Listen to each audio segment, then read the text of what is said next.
Welcome to Third Party News for Retro Robot Radio for the date of September 13th, 2013.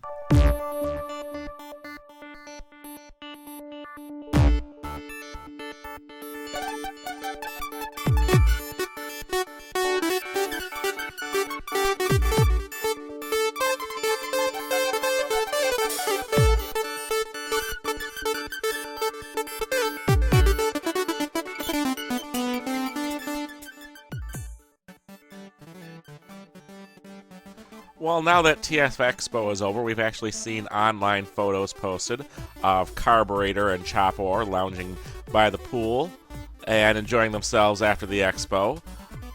TF Expo has also posted the collector cards for the characters. Carburetor is depicted as a gearhead who likes to upgrade the power of weapons and vehicles, including himself. His motto is, "I have some ideas on how to make that more powerful. Hey, why are you backing away like that?"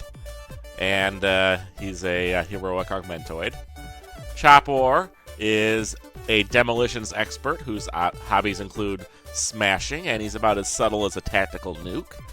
He is built out of rectonite and is nearly invulnerable. Never even uses his pistol, as he enjoys lobbing into things and bashing them.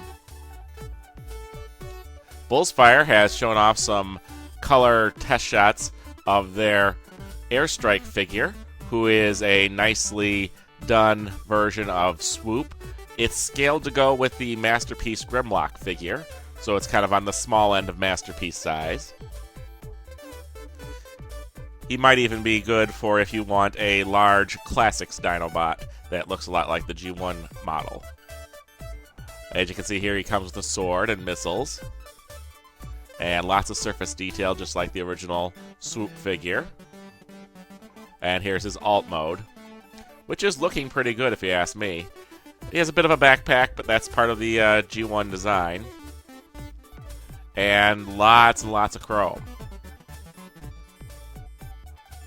FansProject Core announced that they are having a special for membership where you can sign up for their membership to their website and order a trailer for your Steel Core figure. You can also optionally also purchase the Steel Core figure at the same time. As a bonus, with the purchase of the trailer, you get a deluxe membership, which will include several bonus items that you'll be getting throughout the course of the year. No word on what those bonus items are. The picture that they posted did have Steel Core with a additional Solaron figure, this red one, in his chest here. I'm not sure if that's the bonus item that comes with the trailer or one of the ones that comes down the line eventually. Some people are expecting that maybe the extras that you'll get during the course of the year will just be additional Solarons to be carried in the trailer. But we can hope that it's something even cooler. We'll have to wait and see. FansProject also had a teaser image of a figure that looks a lot like Monstructor or Dino King. I didn't get this in last week in time for the end of the show, but it looks like that they might be doing a combiner. I'm not sure if this is going to have the traditional alt modes for that figure, or if they're going to maybe replace the alt modes with those of the Pretender shell, which seems to be very popular when doing Pretenders. Honestly, I'd like them to go with the original monster alt modes, not the dinosaurs or the Pretender monsters for the alt modes. And I wouldn't mind actually nice articulated shells as well. Keith's Fantasy Club has shown off some of the final product images of their Overslay figure, who was delayed for quite some time. He is going to be eventually recolored and remolded into King Rex.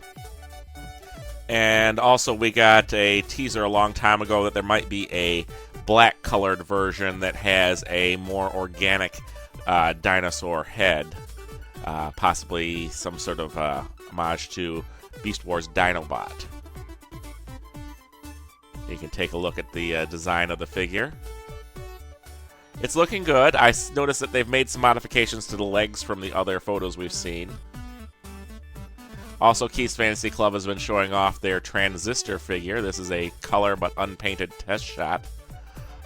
This is their Masterpiece size version of Blaster, but it's also pretty much the Generation 1 size figure, so if you want to have a figure size of the Generation 1 in your Classics collection, that works too. As you can see here, he does hold the KFC cassettes, although I'm not sure if this looks like it would close with both Iron Paw and Rhino Horn in there, because Iron Paw and Rhino Horn are the two molds that are a bit thicker than a usual cassette. I'm sure it would hold at least two normal-sized cassettes, or one of these thick ones. And here they're showing off the great articulation. It looks like that Transistor is going to ship with two versions of his rifle. Well, he's seen that in multiple photos where he's carrying two rifles. Also, I'm told that the rifles break down and store in the alt mode. There he is with Dia Commander Stack standing in the background watching over him. And here he is with some of the KFC cassettes. That's Iron Paw, Rhino Horn, Slam Tank, and Jet Dancer. And yes, as you can see here, he does size up quite well with the Masterpiece Soundwave figure. Much better than the G1 originally did. I wouldn't mind them seeing these cassettes reissued with better colors on them for the cassettes. So they never have gotten quite right the deco on the cassettes to make them look more cassette-like. I don't know if Repro Labels wants to handle that, or if KFC would like to reissue them with better paint. They tried it back on the Rhino Horn figure, and then they just kind of gave up after that. And even the Rhino Horn figure, they got the deco upside down. But he definitely looks like a big square box that holds cassettes. And he still ends up being quite a bit bigger than the Masterpiece Soundwave in alt mode, even though they're the same size in robot mode. I guess it's because he's kind of flatter and wider. And here's a little close-up of the concept art of one of the faces on Transistor. I'm told that Transistor is actually going to ship with at least two heads. One is more accurate to the toy, and one is more accurate to the Generation 1 TV series animation model. Another new story from KFC is that they are showing off recolors of their Jet Dancer, Air Dancer, and Slam Tank, the combiner cassettes. These versions will be colored to be more like the Decepticons. This here is, you see, they can have their version of Skywarp and the Fallen, who combine into Darkseid. Here we have Starscream and G2 Megatron forming Death Metal.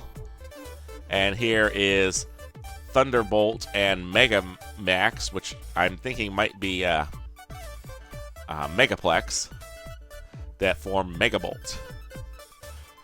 These figures, I'm told that they're not sure how they're going to be packaging them. They might be selling just the 3 jets as a package set and the 3 tanks as a package set, rather than in the combining pairs. You can combine them how you want, obviously, but some people will want just the 3 Seeker jets in any way that they come out, so that's a cool way to sell them. Another bit of news from KFC is we have the first renders of their W cassette combiners. This one here is Dial, who is a transforming cassette dinosaur. You can see him in his alt mode. And here are the first images of Soar, who is their, looks like a Brontosaurus type cassette. I believe this will also be the mold that they'll use to make their version of Sludge, and an original figure who's called Full Stop will be part of their Dino Minion set. And here is the combined form of their version of Leg Out. You can see he's pretty well detailed. If you think this is not quite humanoid looking, though, you really should see the the Japanese version. It's just a horrible mess. If it wasn't so rare, people I think would hate it for its appearance, but this isn't bad here as a little toy robot. If he does have a dinosaur head for a tail. Mastermind Creations' release of their Azalea figure, the stealth version, had a instruction booklet that also had this image of their upcoming Spartan figure, who is their version of Impactor. As you can see, they have little features on it that Spartan seems to have some retractable weapons. And I think a lot of people are going to be looking forward to this. Impactor is one of those figures that people have been waiting to come out for ages. Finally, Hasbro released its version of Impactor, which just ended up being a slight remold of the Generations Fall of Cybertron Onslaught figure, which really fell flat in my opinion. And several third-party companies have tried to come out with concepts for Impactor over the years. This is one of the ones that still looks like it's coming, and I think it's one of the best of the ones we've seen. Also, Mastermind Creations announced the release of a new version of Terminus Hexatron. This one's called Terminus Hexatron Continuum, and it's a bit of a remold with a more Generation 1 looking head and the chest wings. It has a metallic finish and only comes with the rifles as weapons. So this is more if people want to make a classic 6-shot in their collection. This would be what it's targeted for. Unique Toys showed off a really cool new figure coming out called Troll. Troll is their version of the Terracon Blot. You can see it here in his alt mode as a ogre or troll or whatever it is. No one ever really knew what Blot was. Kind of call him a nose monster. I don't know. And here he is in his alt mode. As you can see, the weapons that he comes with actually are what form the foot in the combiner mode.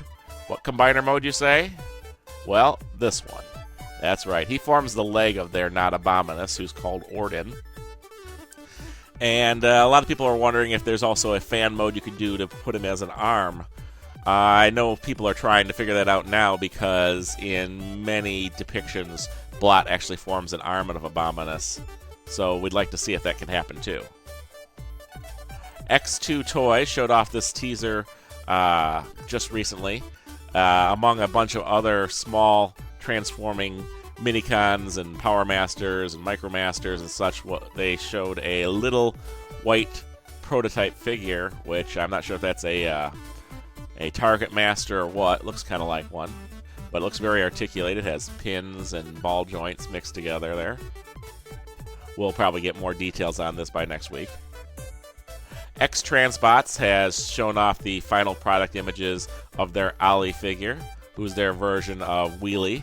As people like to say, this is a masterpiece figure. Well, it's deluxe size, small deluxe, about the same height as the classics Bumblebee.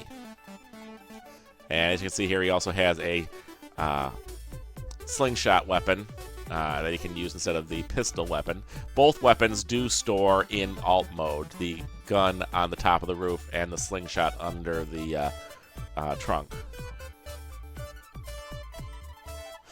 Here we see is the alt mode. A few people have complained about the color of the windshield on this because in the movie it was depicted as being blue in alt mode. You know what? Maybe we'll have some repro labels making that windshield blue.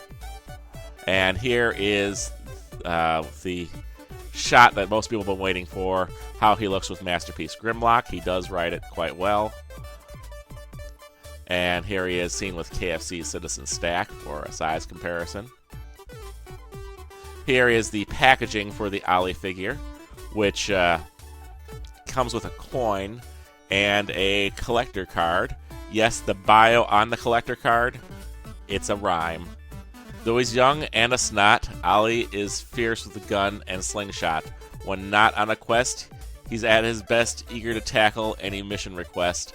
He has few friends, but really doesn't sting, for his best pal in the galaxy is a slow-talking king. He's been invited to Earth to share survivalist skills, but if his weaknesses don't kill him, his rhyming sure will. Yes. So, yeah, that's Ollie. Oh, and a little bonus on the bottom of the box for Ollie was a teaser for Boost and Hatch, X-Transbots versions of Windcharger and Tailgate. So we look forward to seeing more about them soon.